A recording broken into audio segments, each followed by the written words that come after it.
Penyanyi dangdut Iis Dahlia merupakan artis yang dinilai memiliki mulut pedas. Ternyata sikap Iis Dahlia itu juga berimbas pada putranya aktor sekaligus penyanyi Devano Danendra. Bahkan Devano sempat kena tegur netizen serta diminta mengingatkan ibunya yang kerap mengumbar aib orang lain.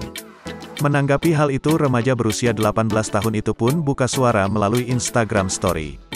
Melalui unggahan tersebut, pemain film Melodiland itu mengaku tidak bisa berbuat banyak. Namun dirinya mengatakan ia sudah pernah memberitahu sang ibunda. Saya nggak pernah ikut campur soal kerjaan beliau. Jangan tanya kalau saya pernah atau nggak ngasih tahu. Jelas pernah. Karena saya anaknya dan pastinya saya juga mau yang terbaik. Masing-masing punya keinginan yang berbeda antara saya dan ibu saya.